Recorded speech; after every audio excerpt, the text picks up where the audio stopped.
ya Museum Sumpah Pemuda. Perkenalkan, saya Yusrina Bustama. Saya Kamu bisa record dari situ, dari anak panah, pencet sekolah anak recordnya. panah. Ya, gitu aja Pak. Terus buat anak-anak, jangan lupa untuk dicatat poin-poin pentingnya, karena setelah acara ini akan ada worksheet pengumpulan laporan-laporan kalian field trip field tour kita hari ini. Untuk Ibu Endang sudah bisa dimulai. Oh ya, kalau dikasih tahu yang kalian siapin soal sama mana? Ya Bu Endang silakan. Sebentar, atau minta tolong itu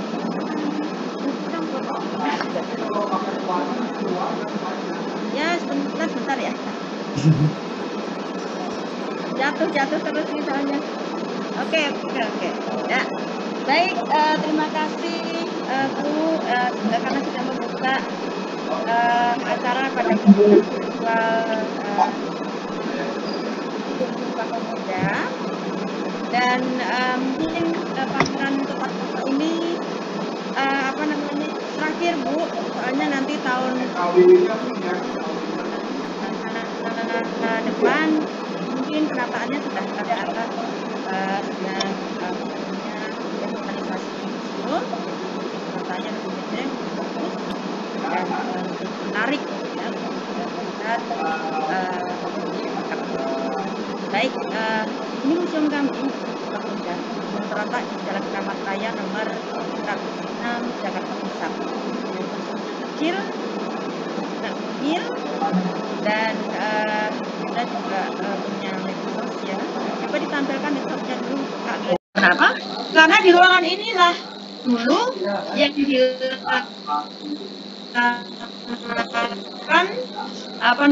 ya, di sini di ruangan ini. Makanya ruangannya luas ya. Dan dihadiri sekitar kurang lebih 700 orang. Ya, nah, di ruangan ini kita pasang yaitu diorama ya, diorama penggambaran panitia kongres ya, penggambaran kepanitiaan kongres ya itu. Di situ ada Sukondo Jayapustito, kemudian ada Muhammad Yamin ya, dan lain sebagainya. Jadi ada 9 kepanitiaan, kemudian itu ada Wage Rudolf Supratman ya, yang sedang berdiri, yang melantunkan lagu Indonesia ya saat itu. Ruangan ini kita bukan marmer ya, bahan marmer lagu Indonesia ya. Jadi dulu belum Indonesia Raya, sekarang Indonesia. Itu di belakang kepanitiaan kongres ya. Itu teks lagu Indonesia Raya yang dibuat pahatan marmer ya. Kemudian selain ada pahatan marmer lagu Indonesia, juga putusan kongres ya, putusan kongres. Yuk tunjukin Kak Wildan putusan kongresnya, jalan Kak Wildan. Nah ini ada putusan kongres. Nah ini adalah putusan kongres, ada 3 ya, ada 3 pahatan marmer ya. Jadi jadwal kerapatan, undangan kerapatan, kemudian ada keputusan kongres, dan kemudian ada teks lagu kebangsaan kita, lagu Indonesia Raya ya. Nah, itu putusan kongres yang yang menghasilkan 3 butir ya, yang menghasilkan 3 butir. Yang pertama adalah kami Putra dan Putri Indonesia mengaku bertumpah darah yang satu tanah Indonesia. Kemudian yang kedua, kami Putra dan Putri Indonesia mengaku berbangsa yang satu, bangsa Indonesia. Kemudian yang ketiga, kami Putra dan Putri Indonesia menjunjung bahasa persatuan bahasa Indonesia. Itu ya. Itu apa namanya yang dihasilkan para pemuda-pemuda pada saat Kongres Pemuda II sidang ketiga. Kenapa menggunakan kata menjunjung? Karena apa? Karena walaupun kita kan punya apa namanya bahasa daerah banyak ya, jadi walaupun kita menggunakan bahasa nasional atau bahasa persatuan, tetapi tidak meninggalkan bahasa daerah kita masing-masing. Kita menggunakan kata menjunjungnya para pemuda-pemuda dulu itu apa namanya memikirkan sampai sedemikian rupa agar apa yang kita punya bahasa daerah kita, dialog kita itu tidak tertinggal seperti itu ya. Jadi masih tetap bisa digunakan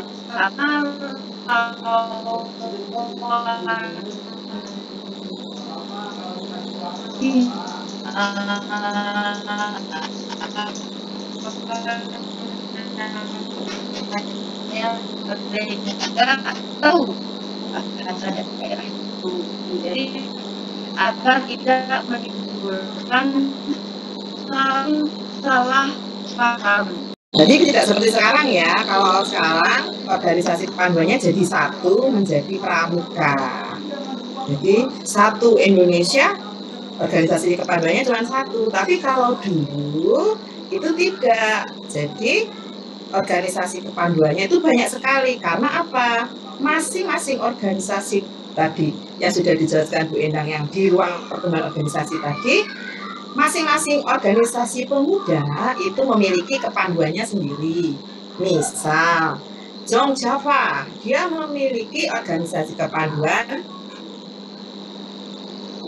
yang bernama Jong Java Pathfinders. Jadi itu. Terus apalagi tadi ada Jong Islamiyeten Bond, maka namanya kalau singkatannya adalah NATIPITS, gitu, National Islamiyeten Pathfinders, gitu ya. Pathfinder itu pramuka bahasa Belanda pada waktu itu. Nah, kita bandingkan dengan pramuka sekarang. Seragamnya sama nggak dengan yang sekarang? Beda. Hampir sama ya. Oh beda, benar. Iya, ada yang sama, ada juga yang berbeda. Kita lihat mirip ya. Ada beberapa lumayan mirip. benar. Iya, ada atribut-atribut yang sama, ada yang berbeda. Kalau bajunya sih warnanya berbeda ya dengan sekarang ya. Kalau dulu agak-agak warnanya kaki ya. Iya, ada coklat tuanya, tapi topinya sama tuh sekarang. Terus ikat pinggangnya hampir sama dengan yang sekarang. Terus talinya juga hampir sama. Hasduk sama dengan sekarang, cuma cara makainya ya ada yang berbeda ya. Tuh, jadi ada yang sama, ada yang berbeda, tetapi kegiatannya mah dari dulu sampai sekarang sama aja. Kenapa sih pramuka atau kepanduan ini banyak diminati pada masa itu, lagi ngetren ya pada masa itu?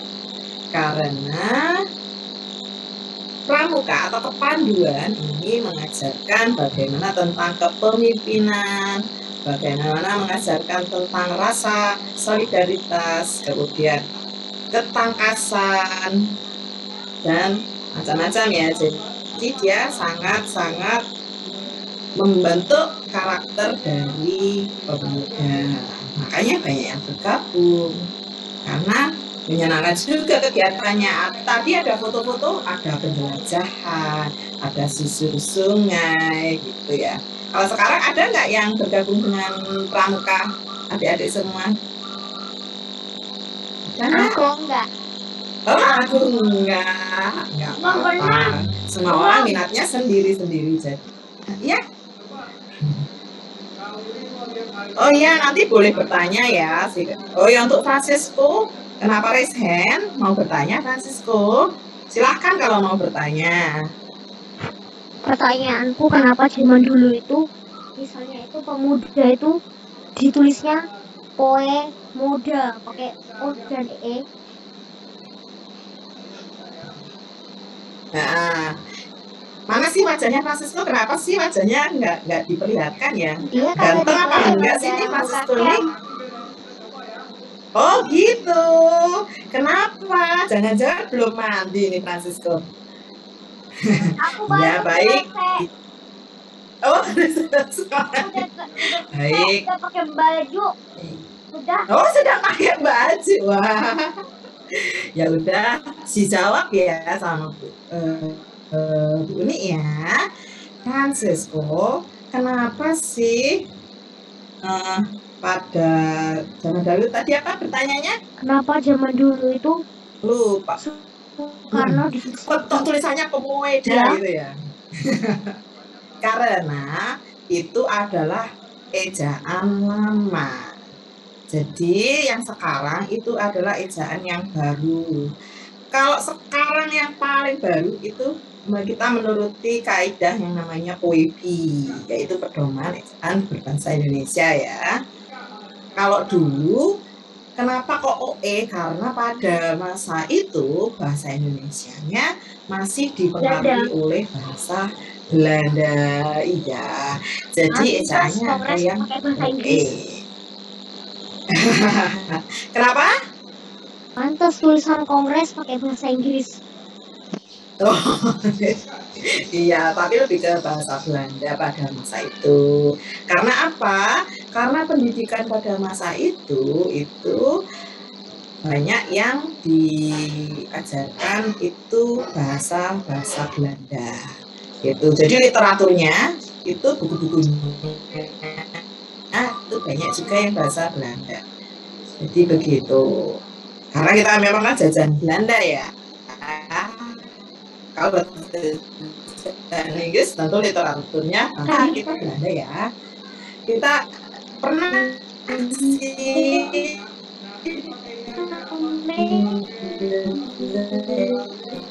tapi sebentar banget itu jangan dulu Kak Widan, kita masih ke tadi kita belum cerita tentang apa aja sih yang ada di ruangan ini, peralatan pramukanya atau peralatan kepanduannya. Kita kembali Mas Kak Widan ke tadi. Nah, kita mau ceritakan, nah di vitrin yang ada di ruangan ini ada peralatan kepanduan ya hampir sama dengan yang ada sekarang. Kita lihat dari sebelah kiri, itu ada buku saku pramuka yang kecil itu, sebelah kiri bawah tuh. Sebelahnya ada hasduk, nah ada merah putih seperti sekarang.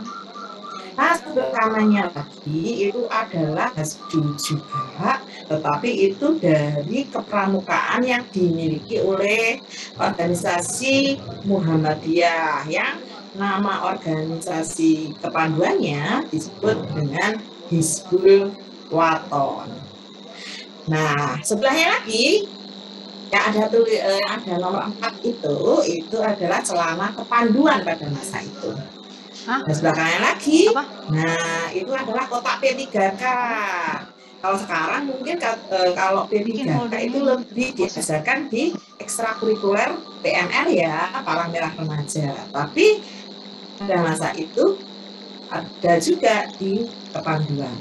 Kita geser tuh, ada nomor 7 itu adalah lencana yang letaknya di bahu.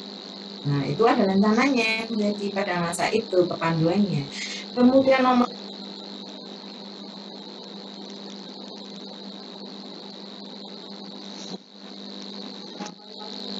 Miss,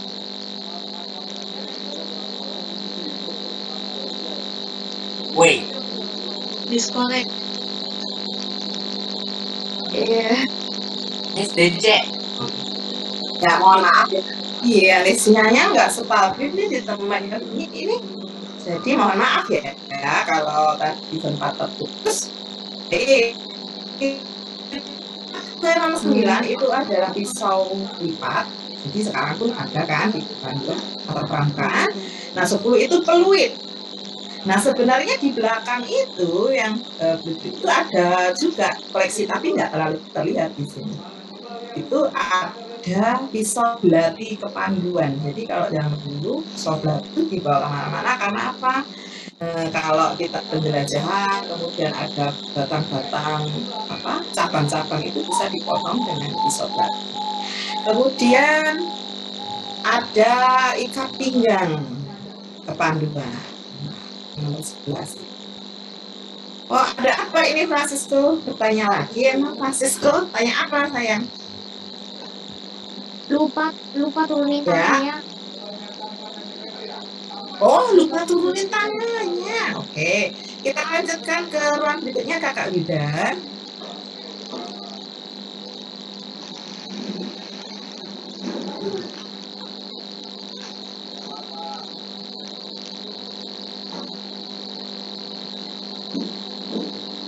Kita ke ruang berikutnya Kak Widan.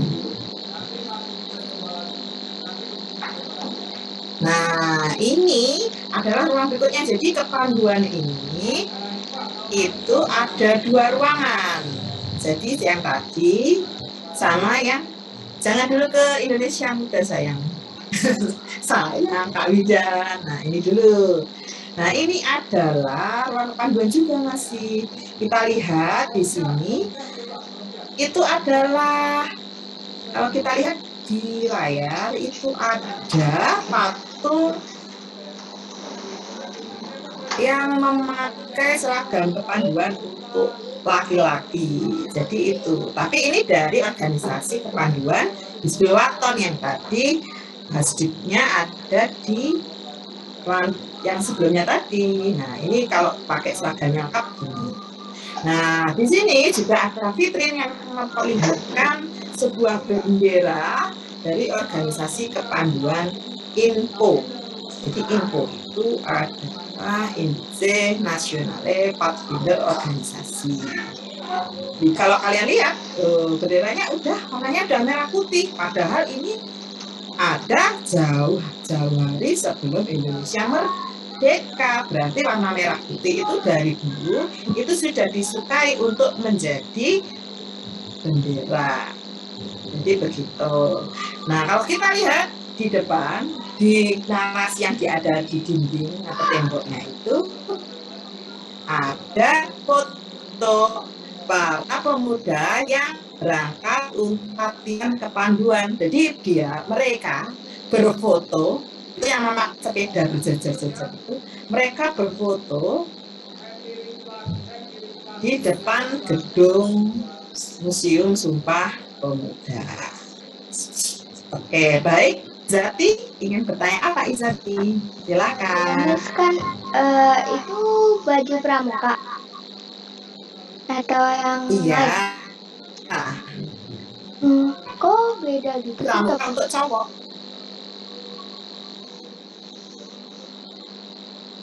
Jadi, Tapi kok beda sama topi yang sekarang? karena bahwa Tadi ngelek-ngelek pada masa jaringannya. itu ada yang sama, ada yang berbeda. Iya. Ya soalnya tadi Kemudian ngelek organisasinya panduan.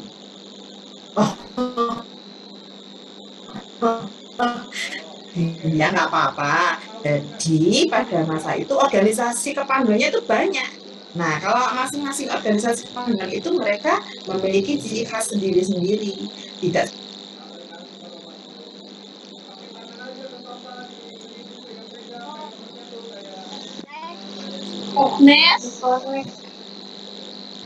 disconnect lagi ya? Ya, disconnect ya. Connect ya. jaringannya di ini lagi nggak stabil nih. Kita lanjut. Halo, Kak Widan. Ya, mohon maaf ya. Kalau temannya Bu Mimi jaringannya lagi nggak stabil. Nah, kalau tadi bercerita tentang kepanduan. Oh, ada yang bertanya ya, Kenneth Lee. Ingin bertanya apa, Kenneth Lee? Museum Sumpah Pemuda itu pada awalnya milik siapa? Oh, baik.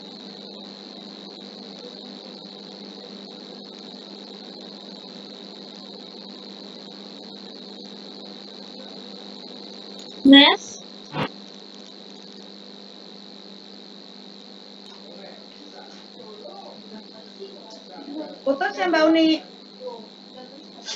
Putus ya. Ini ngelek lagi.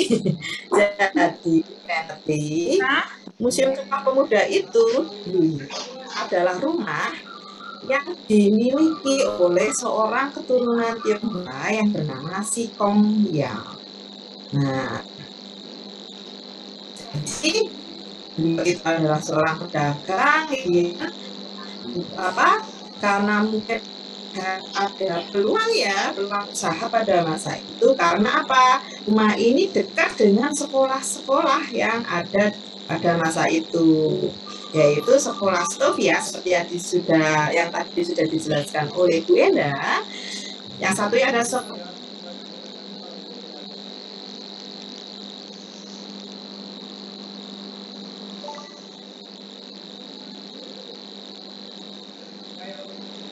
Baik Mbak Uni. Jadi, ya, ini Bu. Jadi satunya adalah sekolah, satunya lagi adalah sekolah tinggi hukumnya atau yang namanya Rek Buges School. Maka itu jawabannya Kenneth Lee. Jadi yang punya rumah ini adalah Si Kong Liang gitu. Di museumnya ada fotonya nggak? Fotonya Si Kong Liang. Oh, ya sebentar, gantian ya sayang.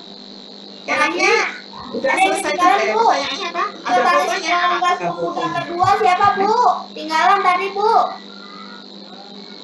Siapa ini yang bertanya, siapa ya? Wajahnya mana ya? Richard. Iya. Oh, Richard. Oke.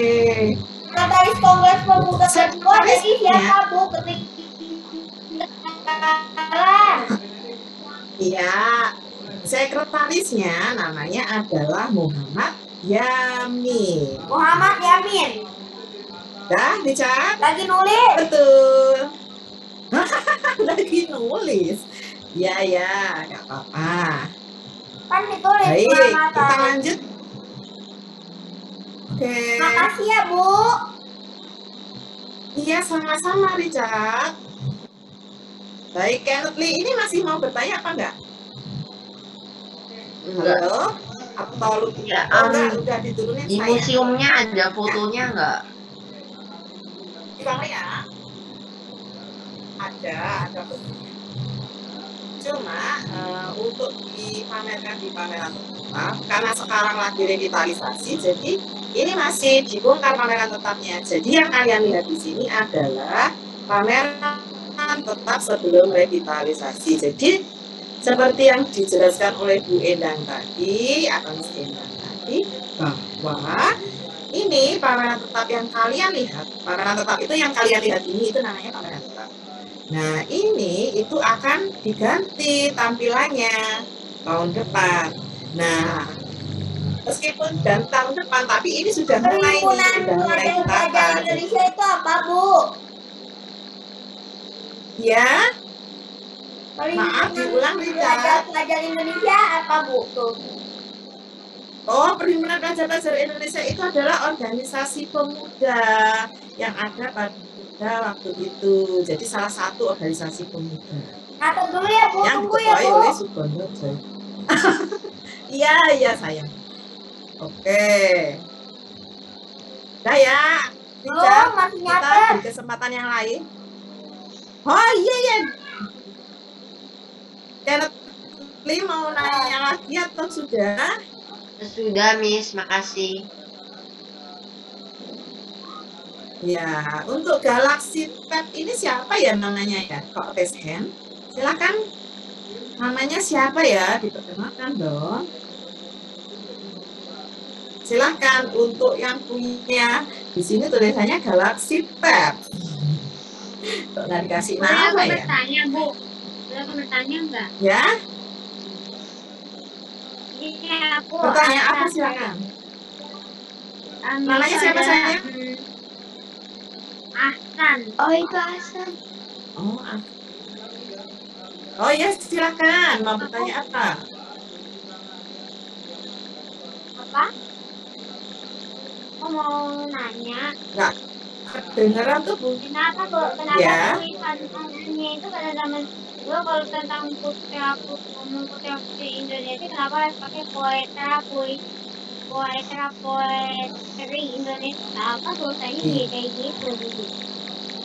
Kayak gitu. Iya. Agak Udah tadi sama seperti tadi yang nanya kenapa kok tulisannya pemuda? Itu karena itu adalah ejaan bahasa Indonesia, ejaan yang lama sayang. Kalau sekarang kan udah nggak seperti itu.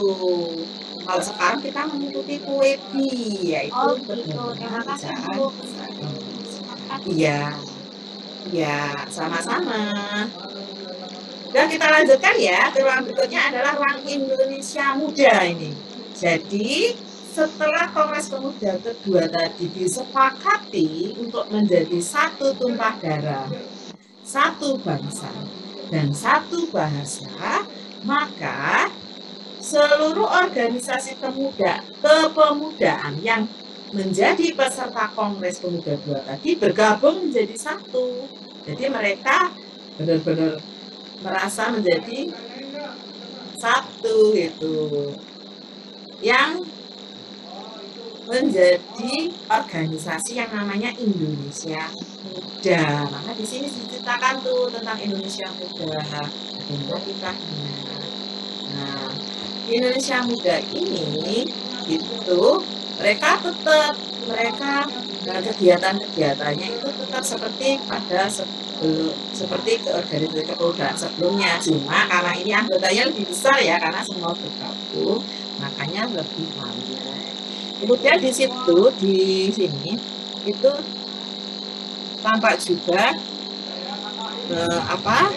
foto-foto jadi para anggota dari Indonesia Muda pada waktu itu. Terus mereka juga berlatih kesenian juga, makanya di foto yang sebelah kanan itu, yang bawah, foto bawah itu mereka berkesenian, yang atas itu adalah teater, yang tengah itu, nah yang bawah itu dia bermusik. Nah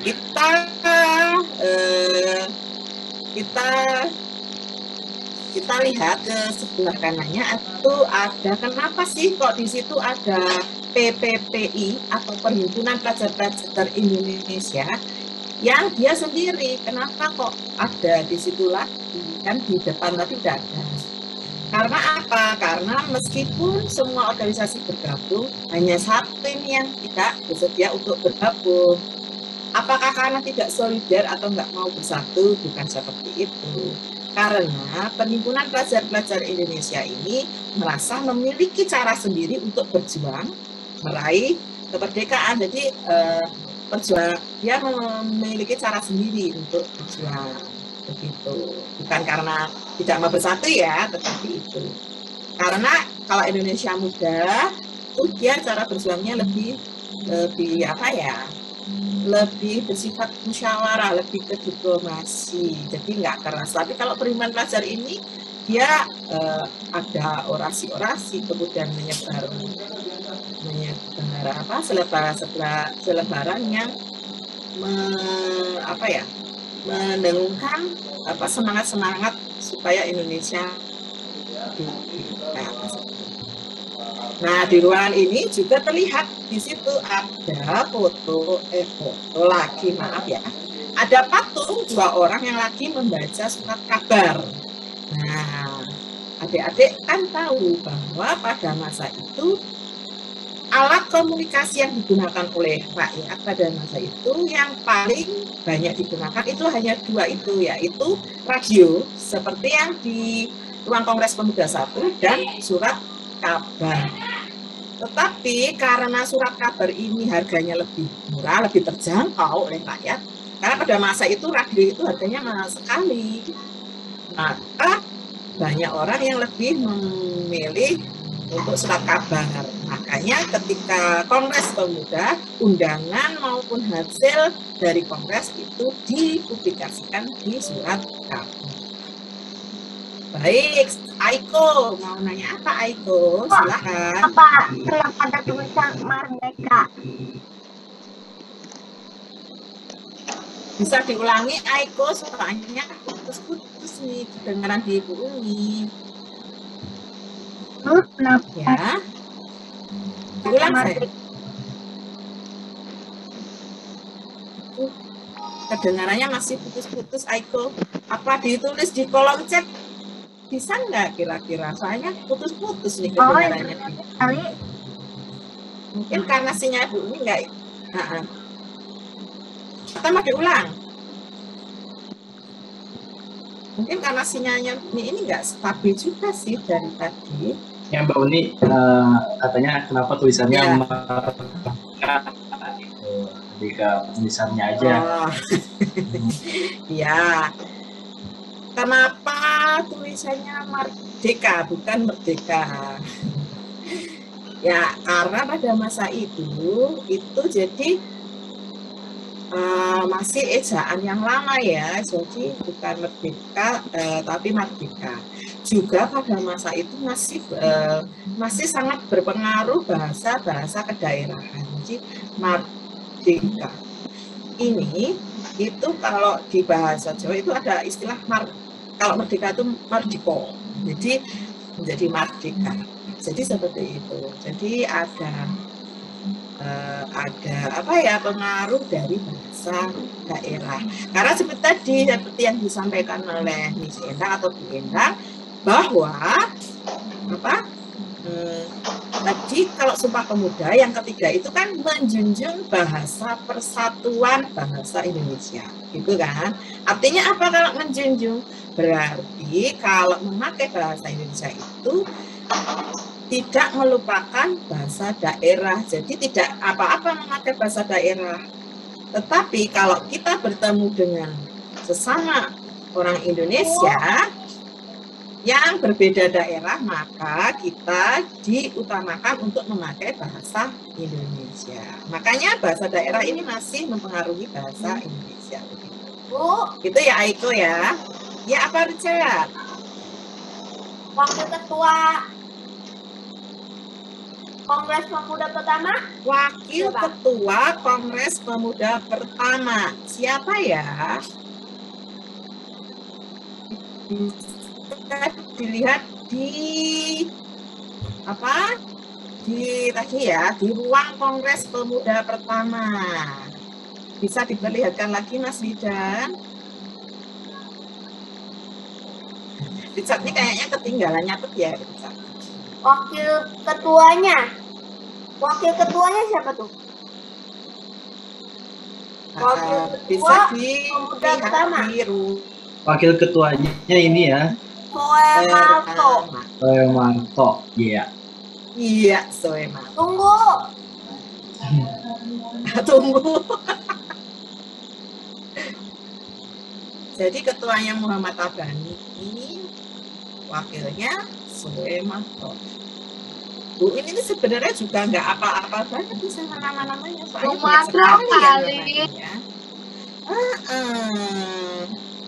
Jadi namanya tuh ada yang nggak apa juga Bu ini.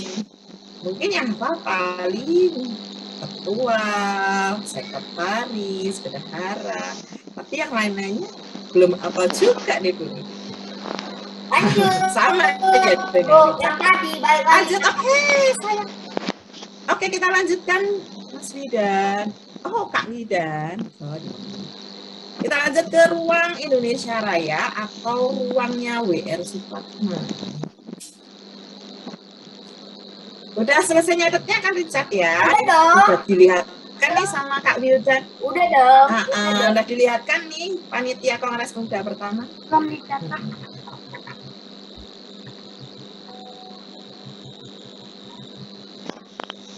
Itu nanya apa lagi sayang? Supraman itu siapa? Ya, Supraman. WR Supratman. Nah ini kita jelaskan lagi. WR Supratman adalah Wakil Rudolf Supratman. Ya benar. Wakil Rudolf Supratman. Nah kita cerita nih, kita masuk ke ruang Indonesia Raya atau ini di sini diceritakan tentang lagu Indonesia Raya. Jadi lagu Indonesia Raya. Kita ke narasi yang sebelah kiri Kak Widan. Tentang kita cerita tentang Rahman ini Indonesia Raya yang dulu. menciptakan lagu Indonesia Raya. Iya. Ditunggu ya. Ini mau bercerita nih tentang Indonesia Raya sama Pak Rudolf Supratman itu siapa sih? Gitu ya. Nih. Jadi kalian tahu lagu Indonesia Raya itu lagu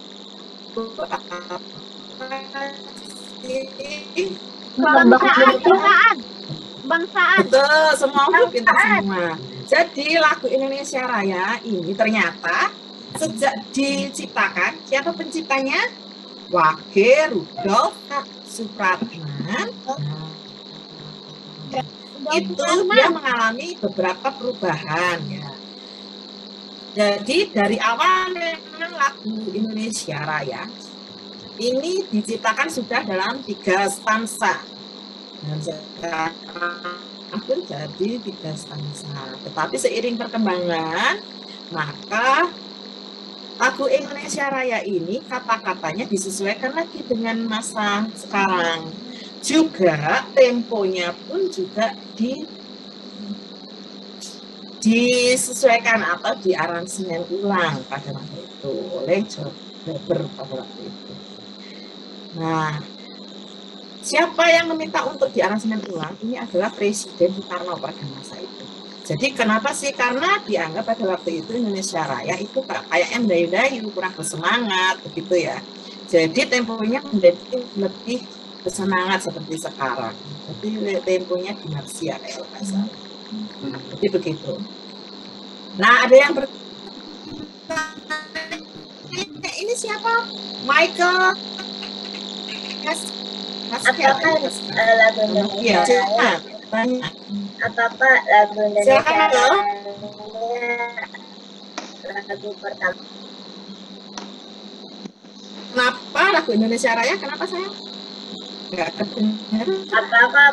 Apakah lagu Indonesia Raya adanya tahun berapa diciptakannya? Lagu Indonesia Raya pertama kali diperdengarkan di Kongres Pemuda II, Richard. Oke, Michael dulu, jangan menyela ya sayang. Berapa? Sama temannya. Tahun berapa? Ya. Diciptakannya adalah sekitar tahun 1928. Makanya ketika menciptakan itu, oh ini lagu cocok ya untuk lagu kebangsaan, maka diperdengarkan pada masa itu di Kongres Pemuda kedua. Oke Michael, kita lanjutkan. Pertanyaan apa sayang tadi? Maaf ini dipotong nih sama Richard. Richard kalau bertanya raise hand dulu ya sayang. Jadi gantian sama temannya. Kasihan sama temannya ya. Michael apa sayang? Maaf ya. Apakah lagu Indonesia Raya lagu pertama yang di Indonesia? Apakah lagu Indonesia yang pertama di Indonesia? Tentu saja tidak. Jadi sebenarnya W.R. Supratman itu ketika beliau itu bekerja, jadi ketika beliau bekerja di kantor pengacara, jadi